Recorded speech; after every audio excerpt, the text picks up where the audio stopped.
We've seen that. What's the and a lot of this leads back to, a strategy of, creating teaming arrangements and joint ventures and how to get involved in a mentor protege program, and you just can't pick any. You just can't pick any firm to team with. There needs to be a process, or you can't go after any market just because that's where all the money is all of a sudden. Curtis Webb made this particular chart, and he said this is a $1 million chart. That's according to him. But he says if you follow this decision tree, and if you can identify your market, 90% of your work is done in being successful. You say something like that, Curtis?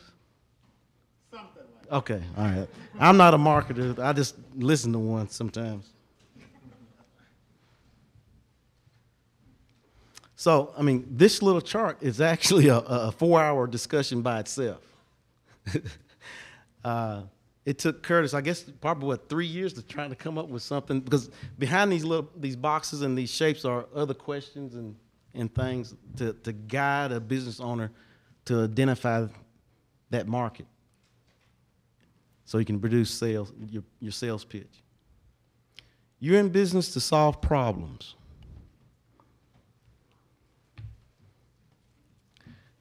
The key to business success is turning a customer's problems into your profit. How you do that? If you can identify a problem, or a customer tells you of a problem, your next question should be, I need to turn that problem into a project. And if, in order to convince that customer to give me that project, I need to have the people, I need to have the products, I need to have it at the right price, I need to have the right production so that I can have a profit. The key to business success is turning your customer problems into your profit. That's another seminar by itself, too. Now, the strategy to improve profitability and performance is performing a bid, no bid analysis. We call it a stress test. Some of y'all heard on the news, the federal government performing stress tests on banks. Well, what is a stress test? Well, it's basically a risk assessment.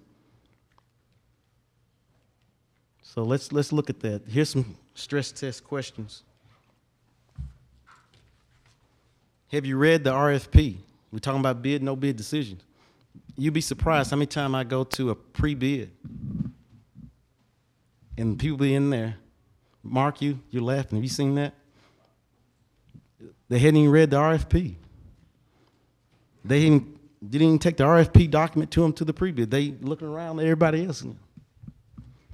Read it. See if you're wasting your time. Read the RFP first. This is very important in federal contracting. Can you set a realistic budget and schedule for the project? You're looking at if you're going to bid or not bid this project.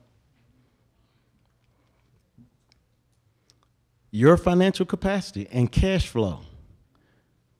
So often we go after work, we get work, then all of a sudden we got 3 jobs. One starts this month, the other starts next month, and another one starts 1 week after the other one, and guess what? We don't have enough working capital to pay the weekly salaries, to buy the materials.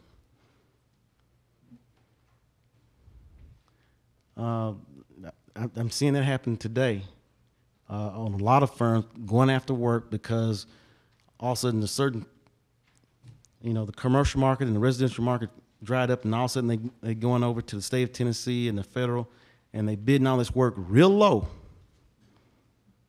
And some of that stimulus money has a quick start date, and they ain't ready. It's already started. Evaluation of your staff and your experience. When you look at that RFP, read that document, see what the requirements that the government is looking for, and does your staff have the experience? And current systems and controls in place. That goes back to policy and procedures. Can you control that job if you had it? Can you control that job in a joint venture relationship? Evaluation of your team members. Again, team members don't not necessarily just mean joint venture, but it's also subcontracting. Your team members could be the prime.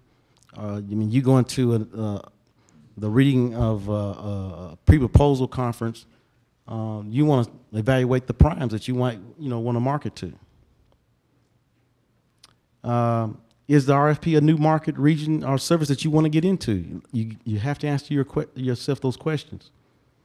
And here's another one. Review contract language and requirements, the fees, insurance, and liability.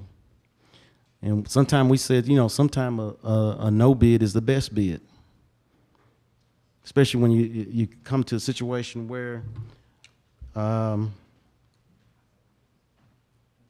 financial capacity and cash flow, or you read the contract languages and you can't really afford the insurance that they're requiring.